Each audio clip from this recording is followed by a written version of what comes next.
Hello guys, how are you all? I am Pramila and today I am telling you about reciprocal relation in trigonometric ratios यानी कि त्रिकोणमितीय अनुपातों में जो व्युत्क्रम संबंध है वो किस तरह से है।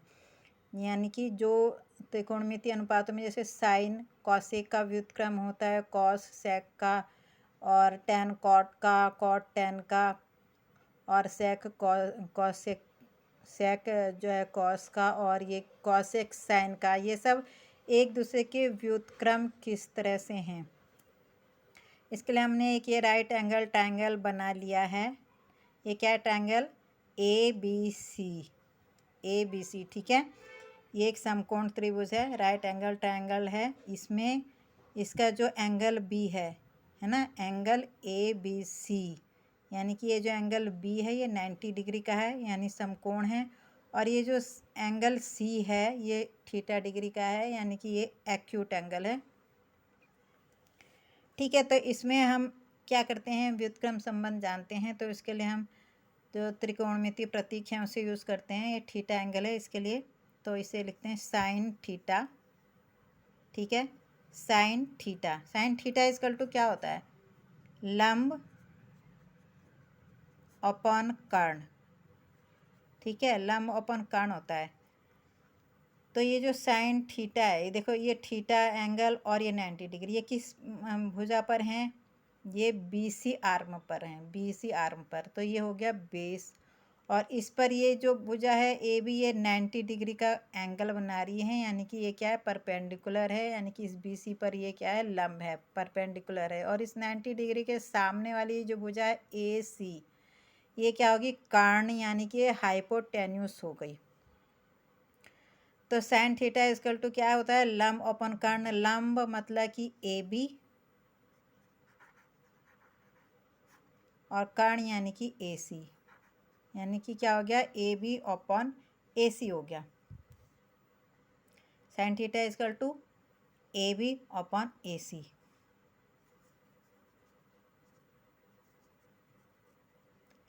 अब इस हम ए बी अपॉन ए सी को इस तरह से लिख लेते हैं, A B upon 1 upon A C upon 1, यानी कि यही लिखा हुआ है हमने ए बी अपॉन ए सी, लेकिन हमने इसे थोड़ा सा फ्रैक्शनल फॉर्म में लिख लिया है, ए बी अपॉन 1, ठीक है। यानी कि ए बी को 1 से डिवाइड कर रहे हैं और ए सी को भी 1 से डिवाइड कर रहे हैं, तो कुछ फ़र्क तो नहीं पड़ने वाला। 1 से डिवाइड करेंगे ए बी को तो ए बी रहेगा, और ए सी को 1 से डिवाइड करेंगे तो ए सी रहेगा। लेकिन क्या होगा, इस फॉर्म में जो हमने लिखा है, तो इस ए सी का मल्टीप्लाई इस 1 में जाएगा, और इस ए बी का मल्टीप्लाई इस नीचे वाले 1 में आएगा, ठीक है। इस ए सी का मल्टीप्लाई इस वाले 1 में जाएगा, और इस ए बी का मल्टीप्लाई इस नीचे वाले 1 में आ जाएगा। तो क्या हो जाएगा? Sine theta is equal to A C upon A B. Sine theta is equal to क्या हो जाएगा? A C upon A B. क्या हो गया? A C upon A B. हमें इसे क्या क्या करना है? ये तो साइन थीटा हो गया, हमें इसका व्युत्क्रम जानना है साइन थीटा का, तो हम इसे इस व्युत्क्रम के फॉर्म में लिख लेंगे, यानी कि 1 upon A C upon A B, ठीक है। ये क्या हो गया? इसका व्युत्क्रम फॉर्म हो गया, यानी कि ये जो sine theta is equal to A C upon A B है, इसे हमने अपॉन करके लिख लिया, तो ये क्या हो गया? इसका व्युत्क्रम फॉर्म हो गया। अब साइन थीटा इजकल टू 1 अपॉन ये ए सी क्या है यहाँ पे? ए सी है कर्ण, और ये ए बी है, ये ए बी क्या है? लंब, यानी कि कर्ण अपॉन लंब क्या होता है? कॉसेक थीटा, ठीक है। कर्ण अपॉन लंब क्या होता है? कॉसेक होता है। तो यहाँ पे क्या हो जाएगा?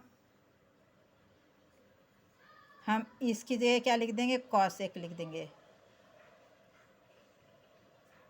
कॉसेक थीटा, ठीक है।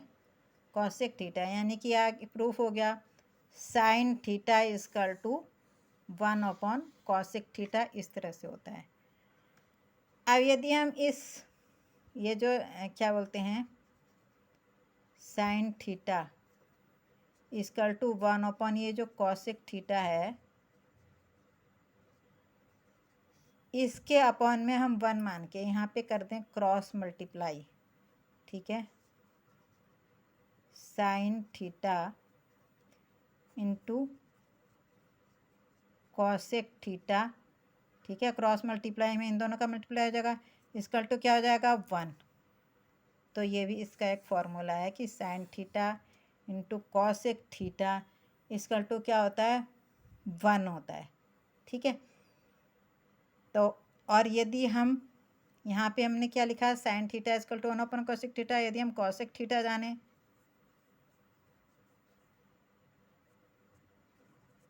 कॉसेक थीटा, तो ये जो साइन थीटा है यहाँ मल्टीप्लाई में है, ये यहाँ 1 अपॉन में आ जाएगा, क्या हो जाएगा कॉसेक थीटा इक्वल टू क्या हो जाएगा 1/sin थीटा। तो यहाँ पे देखिए आप, हो गया ना proof, sine theta equal to 1/cosec theta, यानी कि इसका उल्टा है।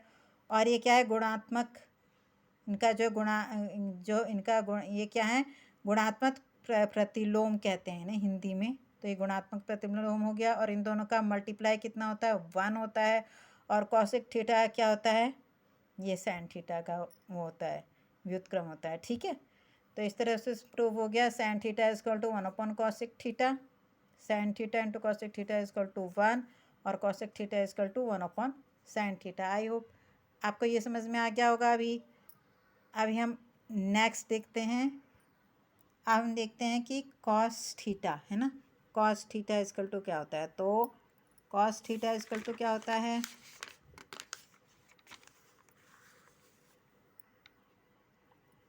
तो कॉस थीटा इक्वल टू क्या होता है आधारोपण कर्ण, कॉस थीटा इक्वल टू आधारोपण कर्ण। तो इस राइट एंगल ट्रायंगल में आधार क्या है BC, आधार क्या है BC, ये जो हमने निकाला देखिए आधार है BC और कर्ण क्या है AC, कर्ण है AC। तो यहाँ पे क्या हो जाएगा BC/AC, cos theta equal to BC/AC। इसलिए कॉस थीटा इक्वल टू, हम इसे इसी तरह से लिख लेते हैं BC/1 AC/1। इस AC का मल्टीप्लाई इसमें और इस BC का मल्टीप्लाई इसमें आएगा, ठीक है। तो क्या हो जाएगा cos theta, cos theta equal to क्या हो जाएगा AC/BC, ठीक है, AC/BC। इसीलिए कॉस थीटा इक्वल टू, देखिए कॉस थीटा इक्वल टू क्या आ गया AC/BC। अब हमें इसका व्युत्क्रम जानना है, व्युत्क्रम, तो हम इसे व्युत्क्रम करके लिख देंगे 1/AC/BC, ठीक है। कॉस थीटा इक्वल टू 1/, देखिए AC/BC क्या होता है, AC क्या है यहाँ पर, AC है यहाँ पर कर्ण और BC है आधार, ठीक है। AC है यहाँ पे कर्ण और BC क्या है यहाँ पे आधार। तो कर्ण अपन आधार, कर्ण अपन आधार क्या होता है, कर्ण अपन आधार होता है सेक थीटा, कर्ण अपन आधार होता है सेक थीटा, ठीक है। तो हम यहाँ पे क्या लिख लेंगे कॉस थीटा इक्वल टू 1/सेक थीटा, ठीक है। कॉस थीटा इक्वल टू क्या हो जाएगा 1/सेक थीटा। तो देखिए यहाँ पे आ गया ना कॉस थीटा, इसका किसका व्युत्क्रम है सेक थीटा का व्युत्क्रम है। अब यदि हम इस कॉस थीटा के अपॉन में 1 मान के यहाँ पे कर दें क्रॉस मल्टीप्लाई, तो cos theta into sec theta equal to क्या हो जाएगा, 1 हो जाएगा। Cos theta into sec theta equal to 1, ठीक है।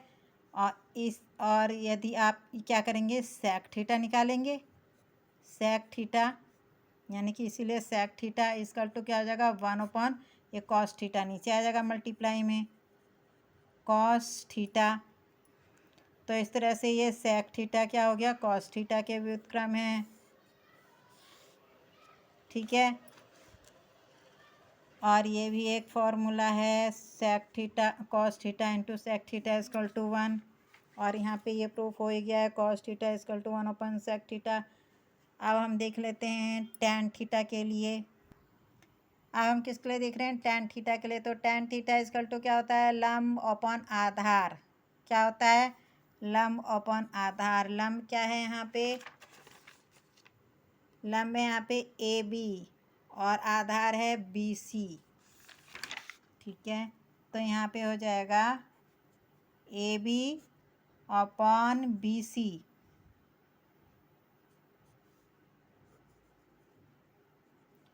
टैन थीटा इक्वल टू, आप इसे इस तरह से लिख लीजिए, A B upon 1 upon B C upon 1। इस बी सी का मल्टीप्लाई 1 में और इस ए सी का मल्टीप्लाई इस वाले 1 में। तो इसीलिए टैन थीटा इक्वल टू क्या हो जाएगा, B C upon A B, B C upon A B. अब हम इसका जो व्युत्क्रम फॉर्म में लिखेंगे तो क्या हो जाएगा, tan theta equal to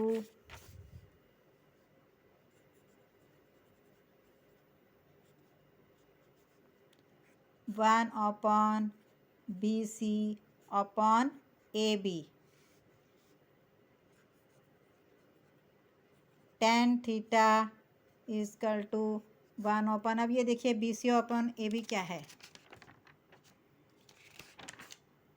B C क्या है, आधार, अपॉन ए बी क्या है, लंब, यानी कि आधार अपॉन लंब, ठीक है। आधार अपॉन लंब इक्वल टू क्या होता है, बताइए। आधार अपॉन लंब होता है, आपको बताया था मैं, आधार अपॉन लंब होता है कॉट थीटा।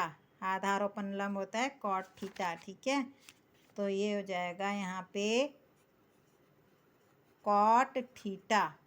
देखिए आ गया ना यहाँ, टैन थीटा किसका व्युत्क्रम है, कॉट थीटा का। अब इन दोनों इसके अपॉन में है ना, ये जो tan theta equal to 1 upon cot theta है, इस टैन थीटा के अपॉन में 1 मान करके यहाँ पे क्रॉस मल्टीप्लाई कर दें तो क्या हो जाएगा, tan theta into cot theta equal to क्या हो जाएगा, 1। ये भी हो गया एक फॉर्मूला, ठीक है। इसीलिए कॉट थीटा इक्वल टू क्या हो जाएगा, cot theta equal to 1 upon tan theta, cot theta equal to 1 upon tan theta. देखिए यहाँ पे है ना, कॉट थीटा टैन थीटा का व्युत्क्रम है, ठीक है। टैन थीटा यहाँ पे क्या आ गया, कॉट थीटा का व्युत्क्रम, और कॉट थीटा टैन थीटा का व्युत्क्रम, और दोनों का जो मल्टीप्लाई कितना होता है, 1 के इक्वल होता है, ठीक है। तो आई होप आपको मैंने व्युत्क्रम रिलेशन समझाने की कोशिश की है, इसमें आपको समझ में आ गए होंगे। और आप सब मेरे चैनल को सब्सक्राइब कर लें, जिन्होंने सब्सक्राइब नहीं किया है, प्लीज़ प्लीज़ प्लीज़